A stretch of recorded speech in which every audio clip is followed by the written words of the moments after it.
Hello everyone, and a very warm welcome to today's webinar on posting your salary journals from Sage 50 Cloud Payroll to Sage 50 Accounts using the Nominal Link. My name's Duncan, I am one of your presenters today, and we are joined by my co-presenter, Michael, who some of you may recognise from our Accounts webinars. And behind the scenes, we have Calvin and Jackie, who will be on hand, ready to answer your questions. Let's take a quick look at what we're going to cover in the webinar today. So we're going to do an introduction where Michael's going to tell you more about salary journals, and we're going to explain how the Nominal Link will help simplify that process. We're then going to run through setting up the Nominal Link, explaining where to find the information you'll need from Sage Accounts, and then how to enter your nominal settings into Sage Payroll. We're then going to move on and post the Nominal Link. So you'll see us post salary journals directly into our Sage Accounts software. And Michael's going to finish off by showing you how to check those transactions in the Accounts software so you can see exactly what to expect once you have posted the Nominal Link yourselves. I'm going to run through some further support, and we will have time to stick around at the end to answer any of those final questions that you might want to send through. And at this point, I'm going to bring Michael in, as he's going to tell you a little bit more about what salary journals are. So over to you, Michael. Thanks, Duncan. Right, okay, we're going to start by having a look from an accounts perspective if you're not currently using the Nominal Link at the moment. It's a feature that many people just aren't aware of. Quite common from when we used to do site visits, you go along and it was one of the #1 time-saving features that people would start to adopt. Now, if you aren't currently using the Nominal Link, what you're probably going to be doing in Sage Accounts is you're going to be doing salary journals. Now, if you aren't that familiar with salary journals, or maybe you struggle with them, we are running a webinar on the Sage 50 account side. We're running that towards the end of June. Now, if you are interested in signing up for that, want to see more how you would do it manually and maybe get a better understanding of salary journals, then please get yourself signed up. The link will be included on your follow-up email. So you'll get that round about an hour or so after we finish today. So it's normally a case of posting a series of debits and credits. People can get very confused with these as well, particularly if you're not that familiar or not coming from an accounting background. So normally a case of what figure goes where, and that's a very common query to our support team. Now, there is loads of information to support what we're talking about today available within our help center. Obviously, not just on setting up the Nominal Link, but also on creating nominal codes, which you may find that you need to do as part of setting up the Nominal Link process. Right, so what we'll do, I'll hand you back to Duncan at that point. And what we'll do is he'll tell you a little bit about what the Nominal Link actually is. Thank you, Michael. So you've seen there a very simple example of a salary journal on the previous slide, but we're going to give you an easier way, a more efficient way of posting your salary journals, particularly if your needs are a bit more complex. So what is the Nominal Link? Let's explain that first. It's a quick and easy way to automatically post salary journals into your accounts. So it'll calculate where the debits and credits go. And all of this will be based upon nominal settings that you'll be entering into your payroll software. So once you've done that bit, that's the hard part, entering your nominal settings, you'll then be able to automatically post transactions directly into Sage Accounts, following the rules of your nominal settings without having to work out everything manually, perhaps from reports, and entering that journal in yourself. And there is a link actually on this slide in the handout, which takes you to one of our support articles explaining more about the Nominal Link. So we're going to explain next how to set up the Nominal Link. And before you do this, there is some information that you're going to need from your accounts software. So rather than try and muddle through that myself, what I'm going to do is I'm going to hand back to Michael again, and he's going to tell you what you need from accounts and how you would find that information. So back over to you, Michael. Thank you, Duncan. Right, okay, so from an accounts perspective, you're going to need really 3 bits of information. Now, I noticed from that poll, many of you said you were already using Sage 50 Cloud Accounts. So hopefully this will not be a shock to you. So what you will need to be able to set up the nominal link in your payroll, one is you will need your Sage 50 account's log-on name and password. Now, it may be a case that you will actually set up a new one for this. And if you need to do that, I'll quickly run you through just to show you how you can do that. You will also need to know the location of your Sage account's company file. That's nice and easy to find. And also really just a list of the nominal codes that you're going to be using. Now, some of you may want to refer to the nominal link itself to find out what nominal codes you will need, but it's really the ones in your accounts, the payroll, not only the profit and loss codes, but also the balance sheet codes that you will need. Now, there is a good article within the Help Centre which will outline the common ones that you will need. Okay, let me just quickly share my screen. We'll first of all have a look at the login name and password. So just as a bit of a reminder, just in case you aren't aware, if you do need to set up an additional logon name, specifically for the nominal link. But the reason why you might need that, and I'm sure Duncan will cover this a little bit later on as well, is that when you go to set up the nominal link, if you've got accounts already open, your username is going to be in use. So if you want your accounts open and to be able to set up the nominal link settings within Payroll at the same time, ideally, you would just set up another username for yourself. Now, you can only set up a new username if you have a manager or an administrator log on in Sage 50 accounts. And to do that, as long as you're logged in as manager or someone with admin rights, you would just go into settings, down to user management, into users. Obviously, if you've got any other windows open, you'll click yes, and it will list the users that you've got set up. Now, if you don't currently log in as manager, what you can do is highlight your user and copy that and maybe give it a different name. So if I was to highlight Duncan, for instance, set him up as a standard user. And then all I would need to do is give it an alternative name. I can't just leave it set as Duncan. I would need to put in maybe Duncan nominal or something like that. Something so that when I'm in Payroll, I can log in as that user. That means Payroll can essentially log into my account, and I can also have accounts open at the same time. If you currently log in as manager, then you'll just need to click new.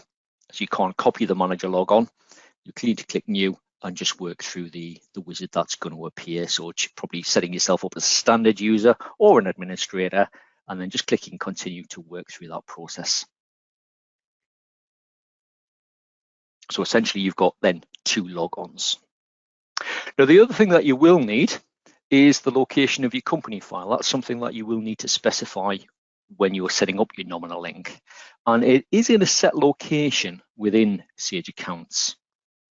Now, again, there's a fantastic article. You'll find the setup process all outlined in our Help Centre for the nominal link, and it will include this information. But to find it, if I just bring up my File Explorer window, where you would find it, if you just go into your C drive, and then I'm going to go into my program data folder, and you should have a Sage folder, and then you'll have an accounts folder. Now, depending on your version, so if you're on version 28, you're looking for the 2022 folder. If you're on version 27 currently, it will be the 2021. So a little bit confusing there. So that list and the path where you would find that company file is, as I say, it's documented within the Help Centre itself. And all we're after, it's not these company folders, it's that company file itself. It's the location of that you'll need to browse to during the setting up of the nominal link itself.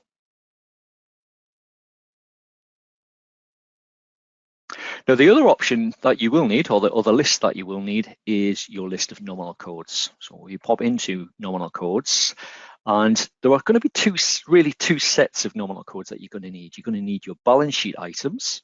Now, for your payroll information, you probably find that your balance sheet codes are these ones here. So in amongst the 22 range, so the 2200 range, you'll find them in there. Now you will be able to browse to them and you'll be able to type them in directly when you're setting up the nominal link. So you'll need a list of them. You may find that for when you're setting up the nominal link that you need to set up some additional nominal codes. So for instance, if you've got different attachments where you want to break it down in the nominal link, or loans, or you just need to make sure you've got a nominal code specified for each one. So you've got your balance sheet codes, which are generally in the 2200 range. And the other nominal codes, you'll generally find they're in one of two areas, possibly in both areas as well. In your 6000 range, which is normally your direct expenses as far as your profit and loss report is concerned, and also in the 7000 range. It really depends on the way that you categorize your salaries and your wages within your accounts. So you'll just need to make a note of those. Again, there is that guidance within the Help Center information to give you a list of the default nominal codes.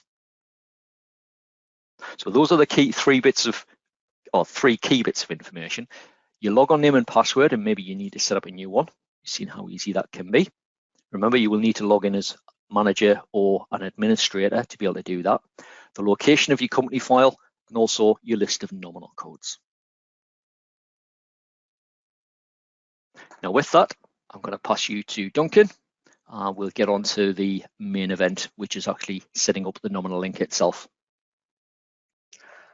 Thank you, Michael. Really useful to see where to find that information in accounts. So as Michael's just said, we're now going to show you how to set up the nominal link, and I have broken this down into 4 steps. So it's all involved in entering your nominal settings. We're first of all going to choose our posting destination, which for you guys is going to be Sage Accounts. We're then going to browse to that company file that Michael's just mentioned, and we'll be able to select the company in our accounts that we want to post to. We'll then enter the required nominal codes, and if we did need a bit more detailed analysis on some of the payroll costs or liabilities, we would set up overrides to our default nominal codes to split some of that information as required. So I'm going to give you a demo through this process. I'm just going to bring the slides down, and you'll see that I'm already signed into Sage Payroll. To find the nominal settings, you'd go to your company tasks here on the left-hand side, and you would then choose nominal settings from the list of tasks. And on the defaults tab, first thing to do is to make sure you have selected Sage 50 accounts as where you want to post the transactions. So other options here include Sage 200 or even posting to file, which allows you to print the nominal link report but not actually post any journals. But for this webinar, we are going to choose Sage 50 accounts. So next up, we need to browse to our company file. So using the browse option, I'm going to navigate to the same place that Michael just showed you. So it's on my C drive, into the program data folder, then into Sage and into accounts. The version that I'm using is version 28, the latest version. So it's the 2022 folder that we would need. And then it's that company file that we see here towards the bottom of the list. So I've selected that and I click open. And then at that point, you'll see that you are prompted to log in, and it's asking me for a logon name and password for the default company in my account software. So as previously mentioned, you will need to be logged out with the username that you're going to use to set up the nominal link in order to get into the settings. So having that extra login might come in handy here. But as I've got accounts closed and I know that the manager user isn't currently logged in, I'm actually going to log in with the manager username. And you'll see there that it has displayed the default or the first company in my company list. Now, if you do have more than one company in your accounts, you can choose which one you want to post to by opening this drop-down list. So I've got a couple there I could choose from, but I'm going to stick with my original company, Sage Webinar Demo. Now, I'll just point out this override section at the bottom. I'll touch on this a bit later on in the demo. But if you've grouped your employees by department or cost center and you want to post your nominal link to different areas depending on department or cost center, you can set up overrides, and you would choose whether you want to override by department or cost center. And in this case, I'm going to choose department. So that's the company file selected and the company that we want to post to chosen. Next up, we need to enter our nominal codes. So this is done on the P&L analysis and BS analysis tabs. So because I haven't set this up before, you'll see that all of the categories currently do not have a nominal code. And as I'm using a standard layout of accounts in my accounts, I'm actually going to save a little bit of time by clicking the button to use default nominal codes. You will get a warning that this will overwrite any default nominal codes you may have already entered, which is fine by me. I haven't entered any. And when I click onto yes, that just gives me a starting point, and it's filled in some of the more common categories. Now, obviously, you can change these if you need to, and ideally, you want to be filling in an account's nominal code for every P&L category in this list. Now, if there is a category that you're certain that you'll never use, you could leave it blank. But be aware that in the future, if you have process and payroll information in that particular category and you post the nominal link, it will post to a mispostings account if the nominal code hasn't been entered in your nominal settings. So it's a case of either typing in the nominal code if you've already got a list in front of you, or alternatively, you can open this drop-down list and you can choose a nominal code from your accounts, like so. And then we're just going to work through. We've filled in most of them using the defaults. So I've got my employer's NI, employer's pension, and gross pay. And then the rest of the categories all relate to statutory payments. So all of my parental payments, I'm going to post to just one nominal code. And then I've got a separate one for statutory sick pay. So I'm just going to use 7011 for all of the parental payments. I'm typing them in just to do it a bit quicker, and we can see there we've now got a nominal code for each category. So onto some BS, that's balance sheet, and we're going to fill in the missing categories here. For attachments, actually in my current setup, I don't have an attachments nominal code, so you can actually create them directly from Payroll in your accounts. I'm going to create one for nominal code 2240. So if I click new, I can enter a nominal code. Note the warning. So the nominal code that you're creating must be in the range of your chart of accounts. So it's something you might need to check in accounts. But I've created that code for attachments, and that's going to be used for my attachments. I never use holiday fund in this particular example, so I'm going to leave that one blank. I know that I'm not going to use it. And for postgraduate and student loan, because I pay that alongside my PAYE, just decided to use the PAYE nominal code. Now, last thing on the BS analysis tab is the bank payment nominal code. So this is optional. If you would like to automatically post the bank payment of net wages when you send your salary journals to accounts, you can do. You just need to specify which bank account they are paid from in your accounts. So I'm just going to choose my current account, and you'll see the option to post the bank payment when we go ahead and post the nominal link. So that would be your basic setup, where we've entered a default nominal code for each of the balance sheet categories and the P&L categories. But I did want to mention the overrides, because this is where you can really start to see the magic happen. You can sort of split your payments between various, split your transactions between various nominal codes for different payments, deductions, pensions, or even departments. So just a couple of examples I'm going to show you. We're going to set up a payments override. So when you go into this section, you can actually choose specific pay elements, and I'm going to choose commission in this example. And then you can specify an alternative nominal code to post any commission payments to. So in my case, I'm going to post my commission payments to sales commissions, and that will then be split out from other gross pay, such as salaries, which will still be posted to the default nominal code, which in this case would be 7,000. You can do similar for specific deductions if you want to override the default deductions nominal code. So if you've got deductions set up, you can choose them and specify an alternative nominal code. You can even do it for the employer's pension based on the pension scheme it's being paid into, if you want to analyze the cost of your pensions by provider. And Employer's NI override's an interesting one because it does give you the chance to analyse the employer NI cost associated with specific pay elements. If you're trying to get a greater feel for what something's costing you in total. So overtime, for example, if I wanted to know what the employer's NI was on the overtime payments themselves, and I wanted that posted to a separate nominal code, I could set that up as an employer NI override. Now, the other type of override is departmental. In my case, it could be a cost center override if you chose to override by cost center instead. And the way that this works is you can create a whole new set of nominal codes for a specific department. So I'm just going to click on departmental override, and you'll see I've got 3 departments set up in my payroll, and it's just the directors that I'm going to set up an override for. So if I edit the directors department, you'll see the same categories that you see on your default page, but this allows you to choose different nominal codes for anyone in payroll department 1 in this example, so anyone in my case that is a director.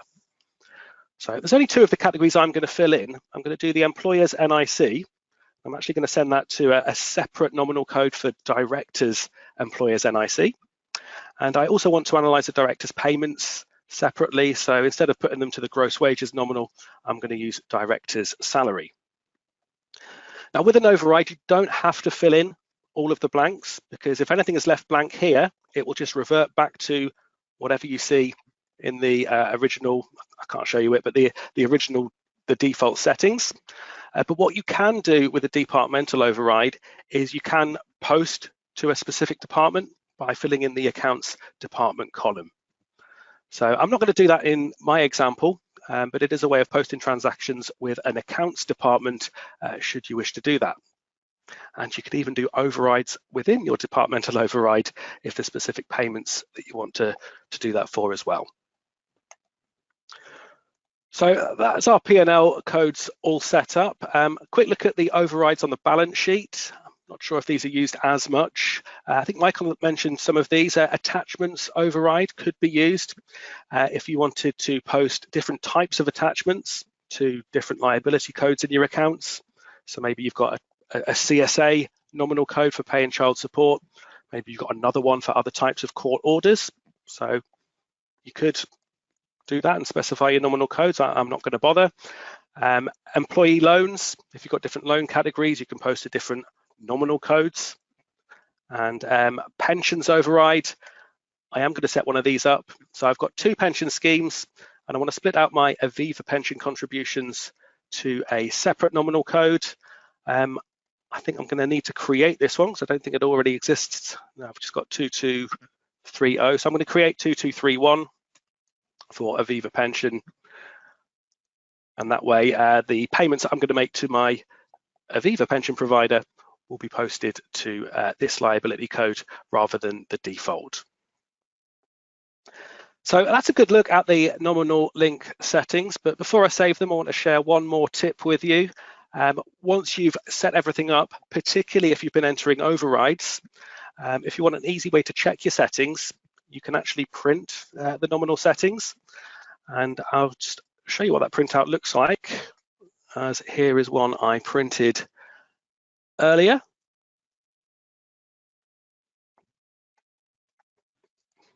Okay, that one hasn't worked. Let's try this one. There we go. So these are the settings I've just entered. You can see the default settings, any overrides that are in place. You see your balance sheet categories and those balance sheet overrides that we did as well. So a really handy way of checking everything in one place without having to go in and out of the various override options. So I'm now going to click OK, and that has saved the nominal link settings, and we are now ready to post that information directly into our accounts. So before we do that, quick recap of that process. From the nominal settings, we needed to choose Sage Accounts as the destination. We then browse to our company file where you're prompted to sign in, and the username that you sign in with needs to be logged out. So make sure you haven't got accounts open or you've got a separate username you can use.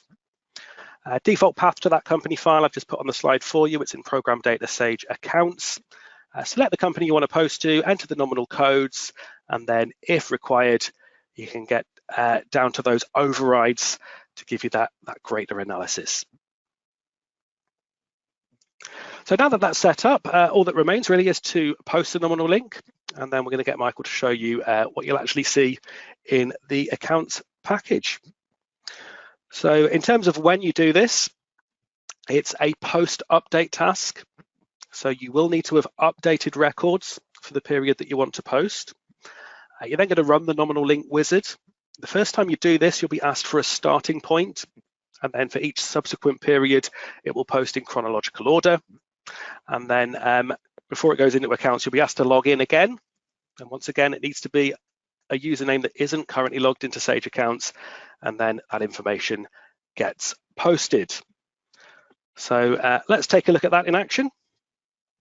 So I'm going to return to my payroll tasks, because this is a task that's part of your payroll process really.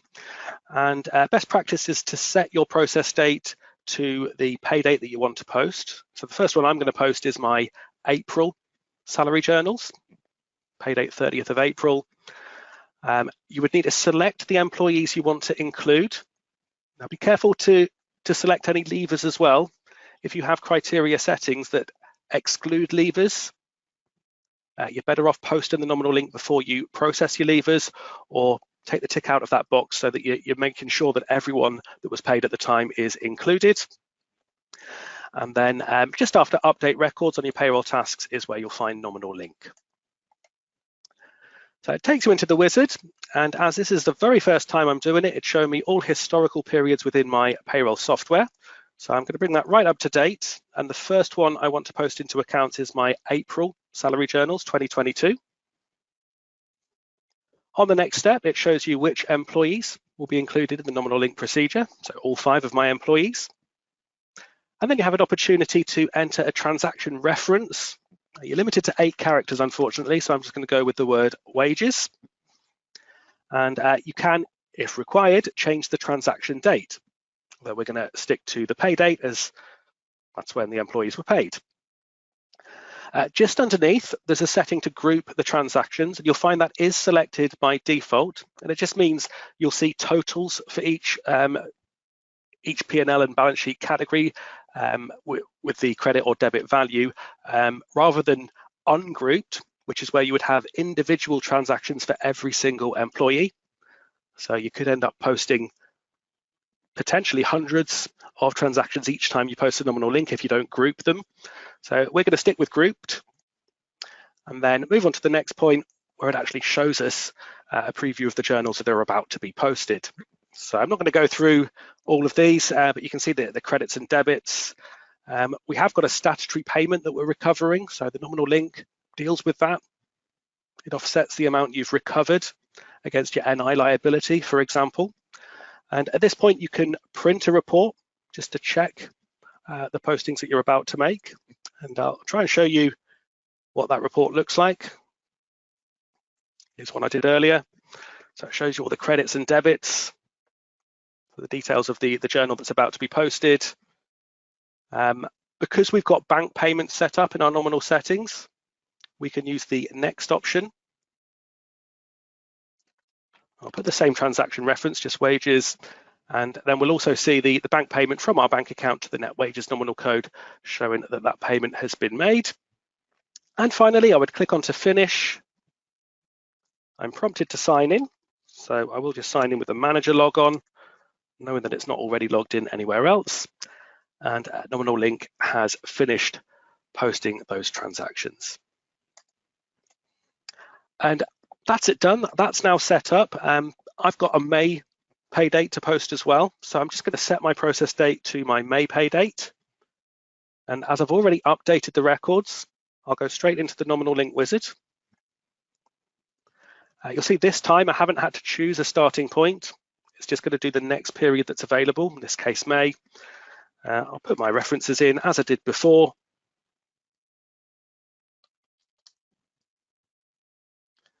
And again, when I hit finish, enter my accounts login details. And that is the Nominal Link complete. So we're just going to finish up by letting you see what that looks like in accounts, and I'm going to pass back to Michael to show you all of that. So back over to you, Michael.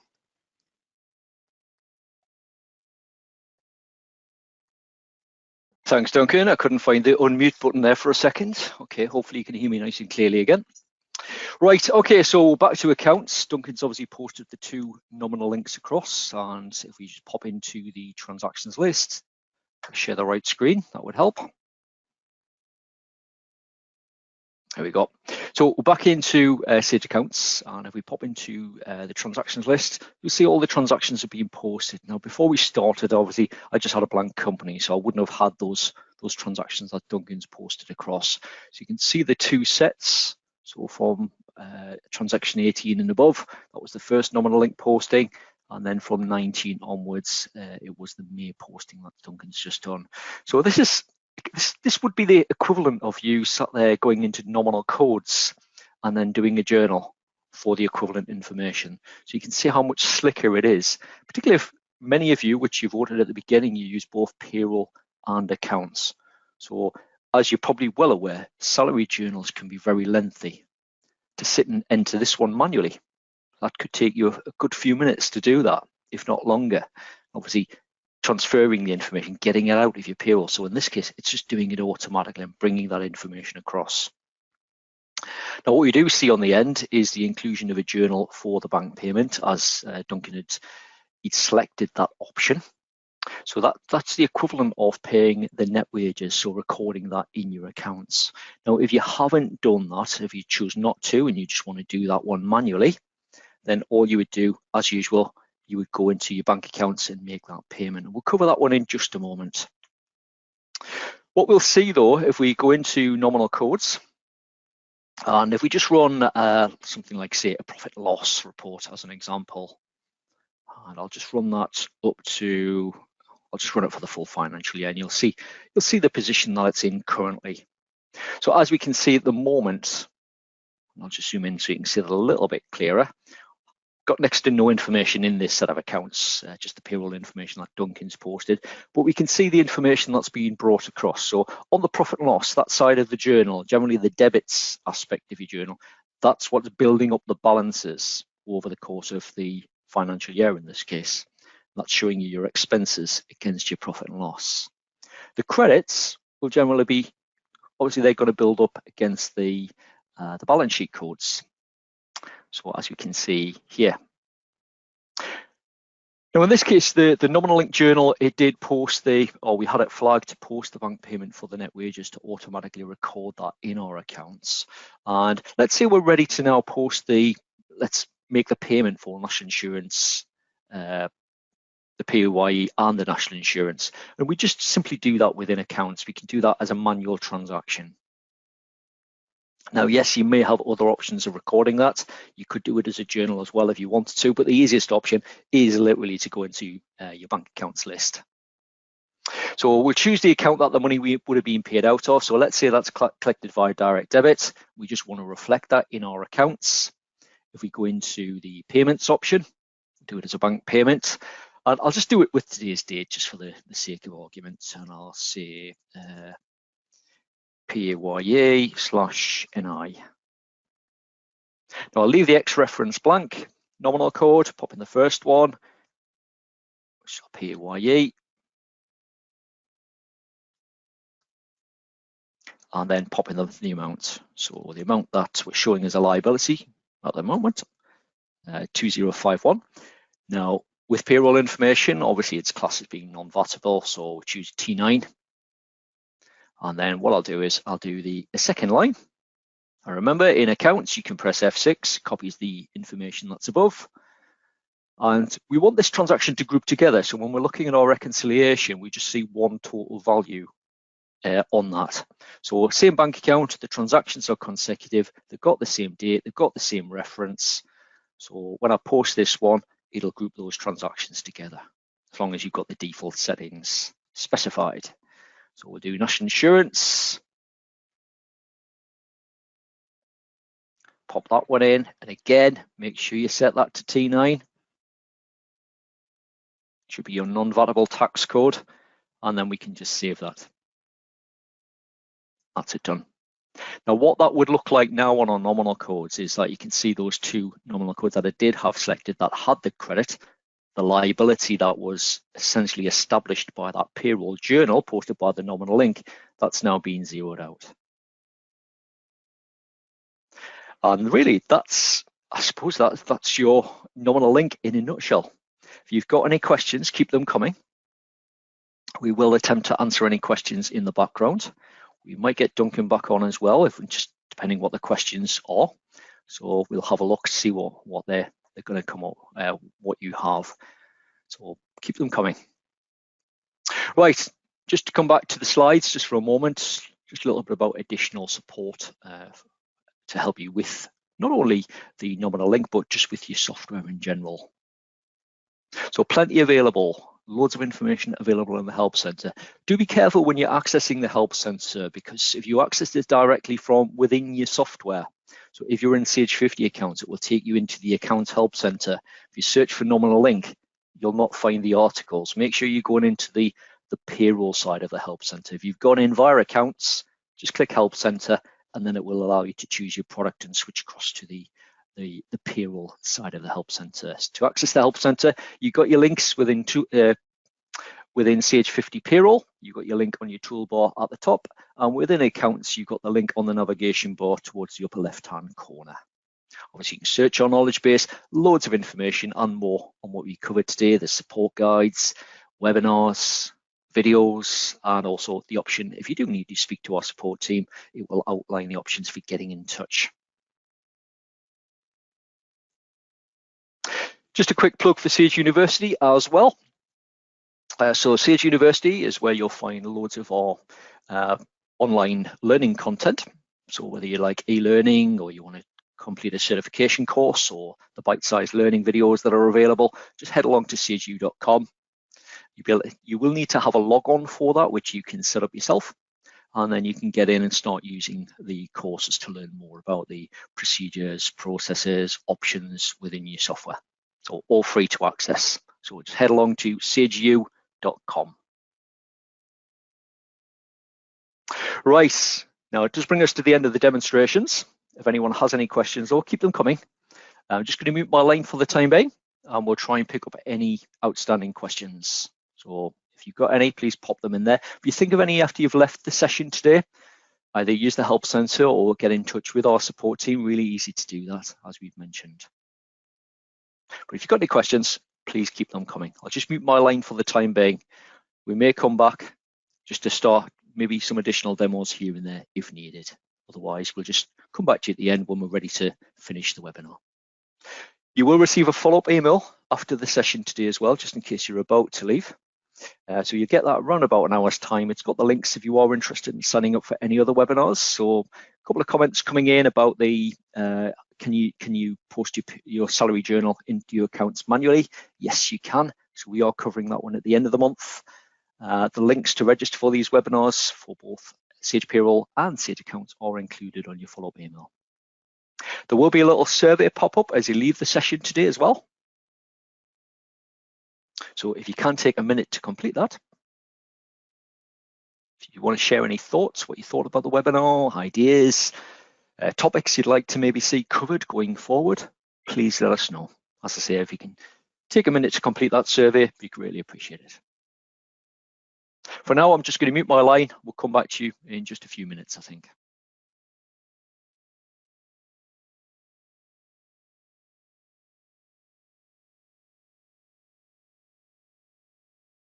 Okay, we've got a question from Janet, and I've assigned this one to Duncan, so I'll get Duncan back online. So if he unmutes his line, quick question from Janet there, Duncan, and it's what happens if you need to correct salary payments? So what would be the process as far as payroll is concerned? I'll pick up the account side first, and then I'll get Duncan to quickly mention about the what you would need to do in payroll itself. Now, if you need to reverse the nominal link from an account's perspective, you would basically simply need to reverse the journal. So you do have within your nominal codes window, if I quickly share my screen. So within your your nominal codes window, you've got the journal reversal option, and that makes it really easy to reverse your journals. Just a case of finding out the numbers. So you were going to just click OK to that one. Pop in the date of the journal, so probably the date of the nominal link. That's what you want to enter, and just accept all the other criteria. You would click OK. It would give you a list of the journals that meet that criteria. So in this case, the date that the nominal link was posted on, and then you could select the ones that you want to essentially remove and then reverse them. And that would essentially remove the effects of the postings from the nominal link from your account. You can't just delete them when you've posted via the nominal link. So Duncan, can you explain maybe from a payroll perspective? Yeah, sure. So if you're making a correction in payroll, and I'll just switch over to my screen again, you typically either use the rollback option or you would restore a backup. So depending on which of those options you've done, you would either post the complete nominal link again, and you would reverse the original nominal link in accounts, as Michael's just explained. So if you've restored a backup, you've taken everyone back to the same point, and you've made your corrections in payroll and you've updated records, you will be prompted to post that entire nominal link again for that pay date. So you could do that and reverse the original journals, and that would do the correction. If you're doing a rollback for an individual employee, for example, you probably need to do some manual reversals in accounts, because if you've grouped your transactions when you originally posted them, and you only roll back an individual employee, you'll be prompted to post the nominal link again for that individual. So I will share a very quick tip. I'm mindful that we have kind of run out of time, but there's a report you can run before you make a correction if you're going to roll back, which will give you the original journals for an individual that were posted to the nominal link. And you can then use that report to help you reverse that individual's nominal link information and then post it again. So I've just selected employee 1 here. And if I go in, it's in the historical data. So if I go to company and historical data, let's say it's the 31st of May pay date. And then you've got a nominal link option here on the left-hand side. So you'll have seen that I've just selected the one person. That's the person I'm going to do a correction for. And if I run the nominal link report for them, I'm going to run it grouped because there's only one person highlighted. So essentially, it's an ungrouped report for that individual. These are the journals that relate specifically to that employee. So this is what would have been posted in respect of that employee originally. So if I printed this out, I know that I'm going to need to post these journals again, which would include the corrected values. So I would reverse this by doing a manual journal account. I'd switch the debits and the credits. And then when you roll back and do the correction, rollback wizard.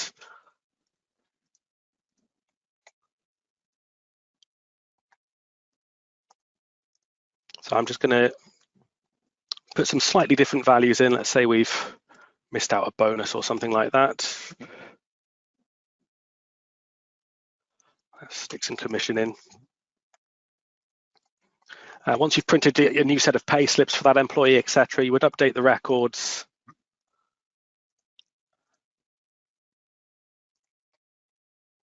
And then you will need to post the nominal link again, but it will.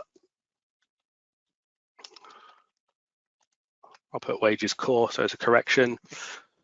So this is the new journals that are being posted for that particular employee. Now includes the commission.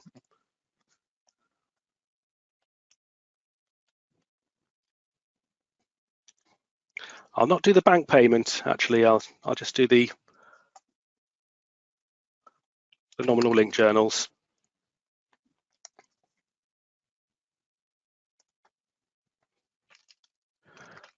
So that then posts it again for that individual, and then you can reverse the original postings based on that historical nominal link report.